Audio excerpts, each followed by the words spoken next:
Come close, come close. Oh, yeah.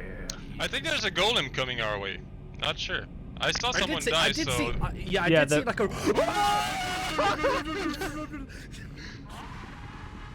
Hi, welcome to Forecursed, a new indie game trying to turn tag into a horrifyingly funny game for survival. With clear inspiration from games like Lethal Company and content warning, this game was made by only one crazy Canadian, and since I don't have any Canadians in my collection yet, I just borrowed him for an interview.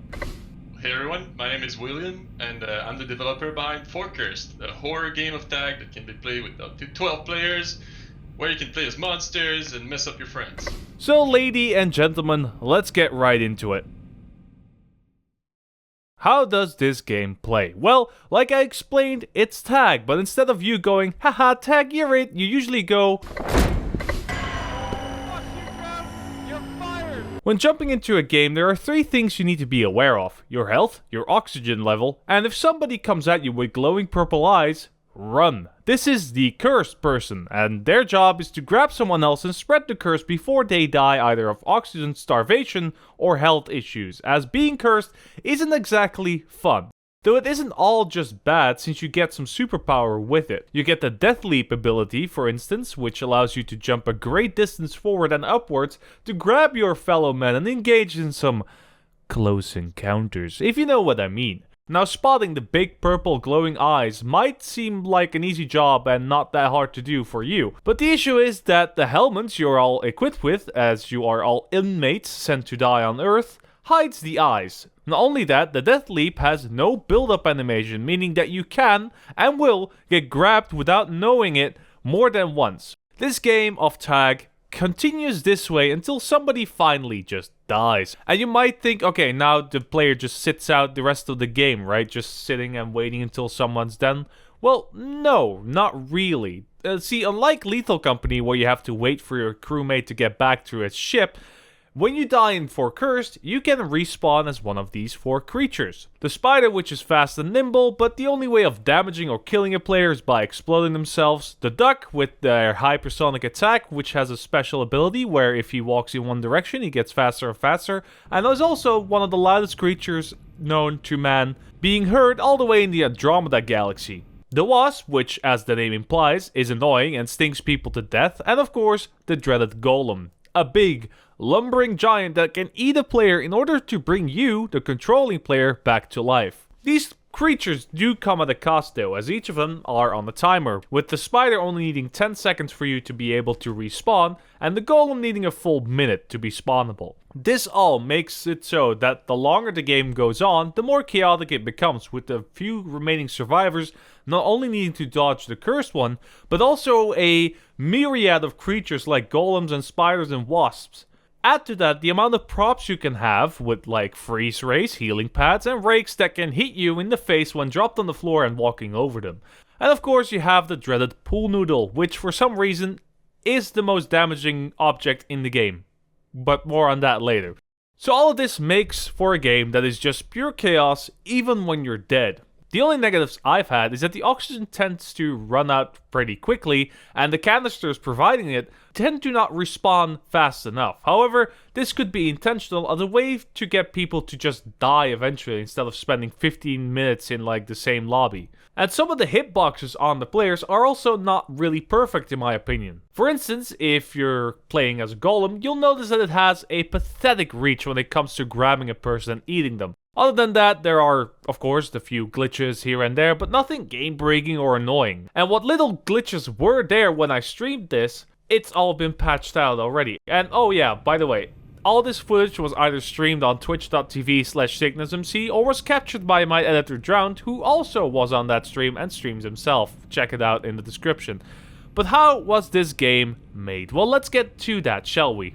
Forecursed is a game made by William Van Herck as a passion project he just spent the last year working on. Yes, this entire game was created in the span of a year. And after a battle of getting it out there in the public, both on Steam and just in the public's eye, and eventually to get the actual code written in a final state where people can actually play it, how did he get the idea for this game exactly? Well, I always enjoy games like, Lethal Company, Among Us. I played a lot of Content Warning and all of that. Uh, and I always love the way that those games play out. It's creepy. There's some like hilarious moments when you step on a landmine. It's an instant YouTube clip and all of that. But what I really like about Tag is that it's so simple. We all played it when we were kids. Even I did a lot with my cousins. We started a game called Texas Chainsaw Massacre. We used to call it, and what we would do is imagine that the person with the tag had a chainsaw in his hand, and he would like slice everyone up. But since we were kids, we couldn't use the chainsaw, so we used the pool noodle. Fun fact for you, that's where it comes from. And as a Halloween fan, I really like the idea, and it reflects a lot in how the game feels. By the way, only Halloween 1, 2, and 3 happened, the rest sucks. The maps are all handmade and offer you plenty of hiding spots, escape routes, and high places just like you would want when you were a kid playing tag. Which is why this simple game with such a simple premise works well. But in my opinion, the curse and the option to become a creature helping the cursed one win the game is a great addition and adds some much needed depth to the game as well. Well, the curse, I just wanted some way to give the players special abilities when they are cursed, when they have the tag. So when you're it wouldn't be fair to just run at the same speed and do the same thing as everyone else. So I wanted to give like a reason for the whole thing, and that's where the curse came to be. I just thought it'd be pretty cool to have supernatural powers, and the ghouls. Well, I kept me and my cousins. We loved horror movies and stuff, so we kept telling ourselves horror stories and imagining monsters and stuff underneath our bed. So that's pretty much the idea. Oh, also there's one mod in Lethal Company that lets you play as monsters when you die. I really like that, and I thought it was pretty neat. But for me, the implementation didn't really work out too well. So I wanted to have something more polished and more fun to use. With Lethal Company's influence clearly being felt throughout the game, with the creepy abandoned atmosphere starting out in space, and of course the near constant clip generating gameplay to boot. But after a year of hard work, the game finally made it on Steam, something that William is happy and confused about at the same time. Well, let me tell you, it was pretty stressful. Um, First of all, I wasn't expecting to sell any copies at all. In my mind, this game is just something that I made for fun. I'm hoping it's a success. I'm hoping that people like it. But to be honest, just the fact that I got there, that I managed to release something, is already a huge success for me.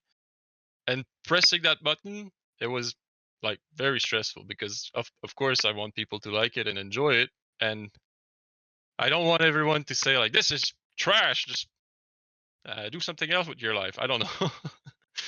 This being William's first real release game on Steam, or otherwise, and the journey to get there was apparently quite the hike, as so many other indie games have had to learn over the course of their development. Learning how to do multiplayer was something of a challenge for him.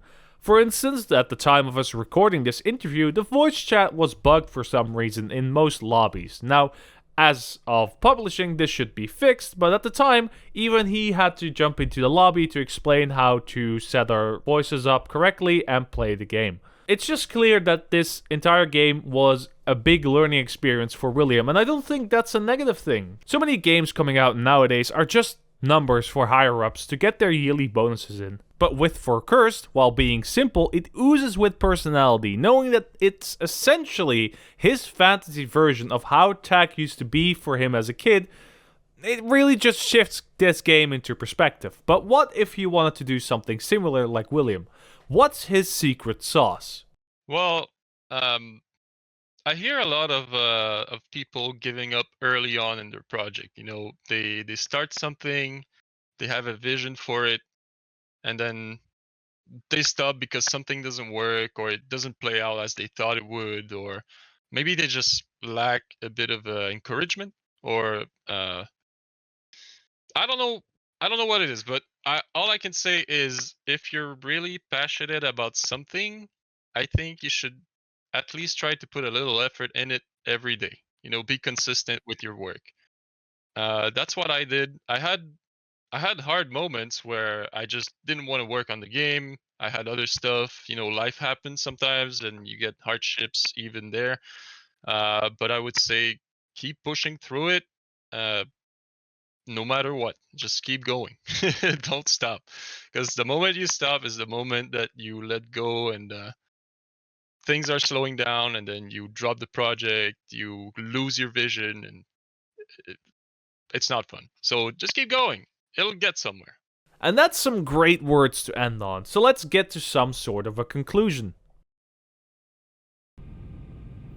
Bottom line, this game costs less than $10 on Steam, and for what you get out of it, it's definitely worth it. That is, if you have friends to play. Yes, due to this game being relatively underground, it rarely has lobbies with up to more than 5 people in it, which is my biggest issue here. That being said, you can't just join the official Discord link below where the devs host game nights for his game, or you could join my Discord where we also do Forecursed game nights from time to time. But if you do get a lobby going, this game is fun, man. It's just a fun, chaotic time where you're just shitting your pants 1 second and you'll be laughing your ass off the next. It's an instant clip generator like I said before, and either makes you break your friendships or make your friendships. Made by a single developer and one helping hand, your $10 doesn't just go to another executive, but to someone who followed their passion and made their own fantasy a reality. But with that being said, I was Lunar, you were very awesome, and I'll see you in the next one. Alright, thank you to all the Pebbles for supporting me throughout this journey of a channel. Thank you, William, for coming on to the show, and thank you all for the people who were there during the Forecursed streams. It's a fun game. I should state now, before people say it, I'm not paid to promote this game. I don't do paid promotions. The only way you can support me is by the Patreon and the YouTube memberships. Patrons get access to the full interview with William and others I've interviewed, like the X4 developers and all that kind of jazz. And the Pebble members get early access, something that the Patreon members also get, by the way. I just forgot that. You also get access to a special channel in the Discord where you can talk to me more frequently. And if that all interests you, yeah, you know where the links are. Thank you so much for supporting me. Next up is Minecraft. And then we're gonna do normal Minecraft. Fuck Minecraft, I'm done with Minecraft. Bye-bye.